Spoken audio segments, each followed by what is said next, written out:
अफगानिस्तान में तालिबान के तख्तापलट के बाद स्थितियां लगातार बिगड़ती जा रही हैं। भारतीय ऐसे कई लोग हैं जो अब भी वहां फंसे हैं, लेकिन ऐसे कुछ लोग हैं सौभाग्यशाली जो भारत पहुंच चुके हैं। इस वक्त हम उत्तराखंड की राजधानी देहरादून के प्रेमनगर इलाके में हैं और यहां एक ऐसे ही शख्स जो पिछले 12 साल से अमेरिकन नाटो सेना के साथ काम कर रहे थे, वो उन सौभाग्यशाली लोगों में से हैं जिनको रेस्क्यू कर घर पहुंचाया जा चुका है।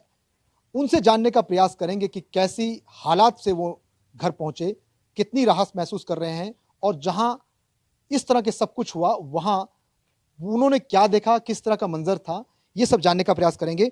अजय छेत्री जी हमारे साथ हैं। छेत्री जी, सबसे पहले तो आप खुशकिस्मत हैं कि आप घर पहुंच गए। कितनी राहत महसूस कर रहे हैं, ये सबसे बड़ी बात है।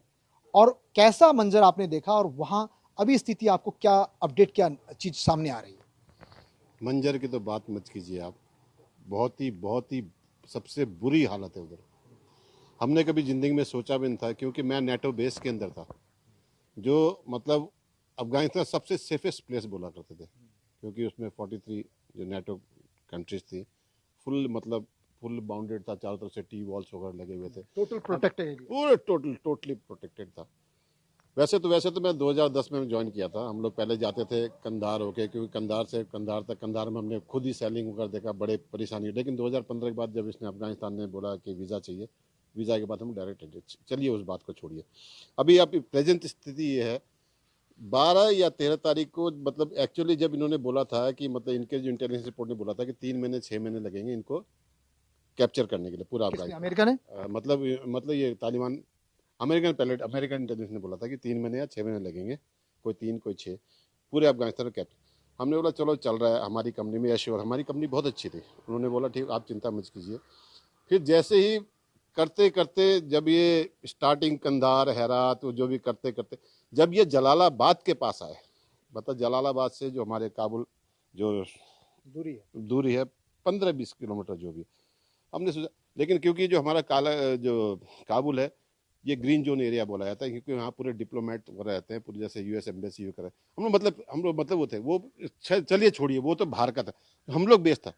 लेकिन जैसे 15 तारीख को 15 अगस्त को जब यहाँ हम लोग यहाँ आज़ादी मना रहे थे, वहाँ उन्होंने कैप्चर कर लिया। उनके जो प्रेसिडेंट थे उन्होंने हाथ उठा दिए और देश छोड़ के चले गए। उनका पूरा राज हो गया। राज होने के बाद क्या हुआ, जैसे ही उन्होंने हुआ, इतना अफरा तफरी मच गया है कि वहाँ की जो पब्लिक निकलना चाहती थी किसी तरीके से, क्योंकि आप तो जानते हैं पहले 96 से 5-6 साल इन्होंने किया था, 2001 में अमेरिका आई, बड़ी क्रूरता दिखाई थी। तो मतलब इतना दहशत का माहौल था। हम लोग तो फिर भी सेफ थे, लेकिन जैसे ही इन्होंने 15 अगस्त को जैसे वहाँ हुआ, तो एयरपोर्ट में पूरा पब्लिक ने अटैक कर दिया। हम लोग जहाज में जाएंगे, शायद आप लोगों ने देखा होगा, जहाज में उन्होंने कोशिश करी, मतलब जब उसके बाद प्लेन के विंग्स तक में विंग्स, मतलब क्या है कि लेफ्ट साइड में काबुल जो एयरपोर्ट है, राइट साइड में हम लोग थे।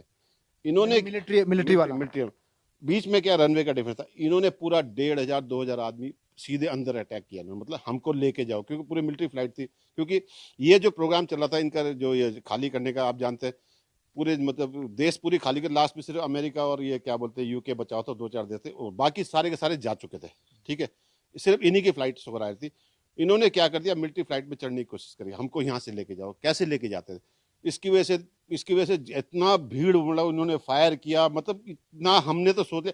और हमारी तो ये हो गया था, मेरी कंपनी ने बोला 2 दिन पहले बता दिया था, भाई ऐसा है, आप लोग यहाँ सेफ नहीं हो, आप अपना पहले टिकट हम बुक करते हैं। मंगलवार को हमारा एयर इंडिया का टिकट बुक था। ठीक है, वो 17 तारीख को, 17 अगस्त का टिकट बुक था। लेकिन जब 15 तारीख को हुआ तो हमने उम्मीद छोड़ दी, क्योंकि 15 को पूरा कैप्चर हो गया, फ्लाइट वगैरह पूरी बंद हो गई, हमने उम्मीद छोड़ दी। हम तो ये दहशत का माहौल हो गया, अब यहाँ बचना बहुत मुश्किल है, क्योंकि अगर ये 2-3 हजार अंदर आ गए तो क्या हालत होगी, जबकि वो तालिबान नहीं थे, और तालिबान के पीछे से उनका वो डर था, अटैक हो रहा था। लेकिन उसके बाद जैसे ही मतलब ये यूएस यूके वाले अपने अपने बंदे को लेके जा रहे थे, ठीक है, लेके जाने के बाद मैं पहले आपको ये बताना चाहता हूँ मैं कैसे निकला हूँ। जो हमारा जो इंडियन एम्बेसी के जो लास्ट जो बैच आ रही थी, मुझको पता चला कि लास्ट बैच जा रही है, उसमें एम्बेसडर वगैरह भी थे। तो मैंने वहाँ से किसी के, मेरे फ्रेंड्स के थ्रू से, उनसे ग्रुप कैप्टन से नंबर लिया और उनसे मैंने कांटेक्ट किया, उनको रिक्वेस्ट किया मैंने, सर हम लोग ऐसे, हमारे साथ एक लेडीज़ भी है और आप निकल। तो उन्होंने एश्योर किया, ठीक है हम कोशिश करेंगे, आपके लिए सीट अवेलेबल है। कितने आदमी? उन्होंने 5 आदमी बोले। तो उन्होंने हमको हम लोग क्या, हमने पहले भी ट्राई किया था, लेकिन उधर क्योंकि फ्लाइट को उतरने नहीं दे रहे थे ना वो लोग, जैसे आते तो आ जाते थे, तो इसकी वजह से वो गोलियां इतनी इतनी बुरी तरह से गोलियां मारी, मतलब कभी आप लाइव जो होता है ना, कारगिल वार मैं भी देखा हुआ, उससे भी भयानक। उससे भयानक हालत, मतलब दर्द दर्द दर्द करके। फिर उसके बाद जैसे ये जैसे मतलब उन्होंने जैसे हम 1:30 2 बजे हम उनका मैसेज आया, रात को 3 बजे मैसेज आया। ये 16 तारीख की बात, 17 ये 17 तारीख है, 17 तारीख को उन्होंने बोला आप आइए, हमारी जो एम्बेसी की टीम आ रही है, 120 आदमी जो ITB के पूरे जान प्लस तब 16 तारीख की बात है, 16 तारीख को आप आइए। तो उन्होंने बोला ठीक है, आप हम आपको लेके जाते हैं। हाँ, चलो इसी तरीके से हम लोग, चलो यहाँ से उन्होंने ले गया। मैं शुक्रगुजार हूँ इंडियन एयरफोर्स का, प्लस उस स्पेशली उस ग्रुप कैप्टन का जिसने मेरा मौका दिया कि ऐसे। लेकिन अब मुझे दुख है, जो हमारे जो भाई लोग फंसे हैं, उनकी इतनी बाहर हैं, उनकी वो हालत है। आपने देखा भी हो, एक रूम में 100 आदमी, 150 आदमी, ना खाना ना पीना। और कुछ एक तो ऐसे कि तालिबान ने उनको बिल्कुल ओपन अरेस्ट किया, पैसा लिया जा रहा है, पैसा उनको छोड़ने के लिए, ठीक है ना। यानी कि तालिबान ने ऐसे लोगों को भी, इंडियन लोग जो हैं बाहर जो फंसे हुए हैं, उनको एक तरह से जो है बंधक बना के उनसे पैसा मांगा जा रहा है, पैसा लेके जा रहे हैं। कोई इंसिडेंट आपने सुनाई दिया, अभी कुछ आया ऐसा जानकारी? अभी एक विनोद थापा जी हैं, जो वो अभी वहीं थे। उन्होंने बोला कि हमारी कंपनी ने $60,000 दिए 300-400 लोगों को छोड़ने के लिए, तालिबान को। हाँ, तालिबान। तब वो लोग शायद हमारे बेस, अगर जो हमारे बेस के अंदर जो आ गया वो पक्का फ्लाइट होगा। बाहर का तो क्योंकि बाहर आर्मी बेस के अंदर आ गया, उनको रेस्क्यू किया जा सकता है, लेकिन बाहर नहीं हो सकता वालों का कोई मतलब कोई होप नहीं। अब मुझे ये नहीं मालूम कि कितने लोग बाहर हैं। मैं सिर्फ अपनी सरकार से यही रिक्वेस्ट करना चाहता हूँ, किसी तरीके से भी हमारे जो इंडियन है, जो भी है, कैसे भी उनको किसी तरीके से, कैसी भी तरीके से उनको यहाँ लाया जाए। और मैं सल्यूट करता हूँ इंडियन एयरफोर्स को, प्लस इंडियन आर्मी को, जैसे भी करना हमको रेस्क्यू किया जाए। अभी मैं ये मत सोचिए कि मैं इधर आ गया हूं तो मैं बहुत खुश हूं। मेरे अंदर से अभी मेरी आत्मा रो रही है। मुझे ये चिंता है मेरे भाई लोग कैसे करेंगे। मुझे उम्मीद है कि जल्द से जल्द वो वापस आ जाएंगे। अच्छा जी, एक सबसे चीज लास्ट में मैं आपसे पूछना चाहूंगा, क्योंकि आपने कारगिल युद्ध है, खुद आपने पार्टिसिपेट भी किया कारगिल, कैसा, क्योंकि कारगिल में हमारी सेना कैसे लड़ी और अभी अफगानिस्तान में कैसा रहा? मैं तो सिर्फ ये बोलूंगा, Indian army is the best army.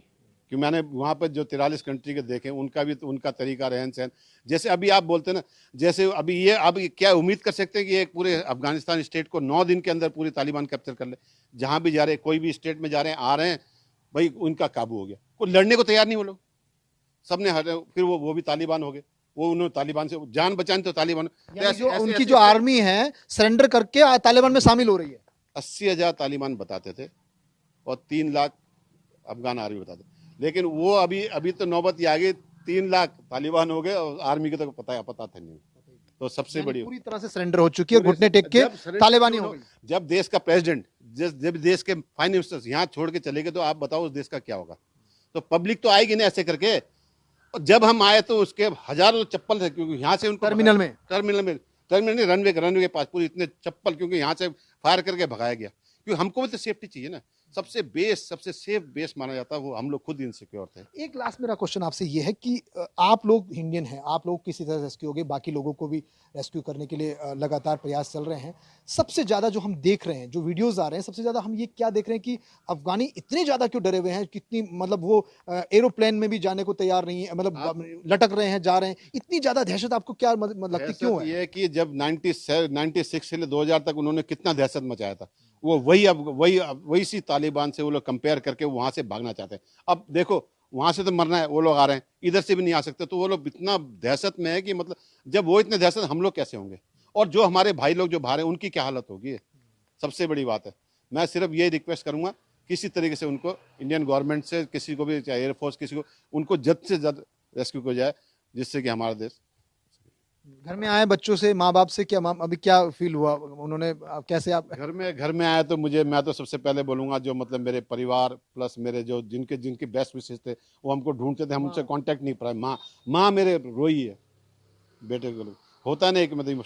वैसे ही मैं चाहता हूँ कि जितने भी भाई लोग हैं, जिनके परिवार यहाँ वेट कर रहा है, जल्द से जल्द आए। और बस, जय हिंद। धन्यवाद अजय जी। और देख सकते हैं कि अजय जी ने कुछ भावुक भी हो गए हैं, क्योंकि जिस तरह से वो खुद तो पहुंच चुके हैं, और लेकिन वो तमाम उन लोगों के साथ, वो सैकड़ों की तादाद में हैं, हजारों की तादाद में हैं, भारतीय लोग जो अफगानिस्तान में बहुत बुरी स्थिति में फंस चुके हैं, उन लोगों को मदद की गुहार लगा रहे हैं भारत सरकार से, इंडियन एयरफोर्स से। खुद वो एक बहुत सेफ जोन में थे, आर्मी नाटो और अमेरिकन सेना के साथ थे, उसके बावजूद भी उनको एक बहुत मुश्किल हालातों में किसी तरह से जान बचाकर रेस्क्यू किया गया।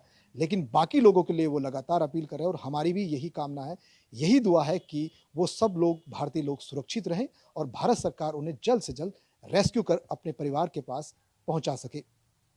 परमजीत सिंह, ईटी भारत, देहरादून।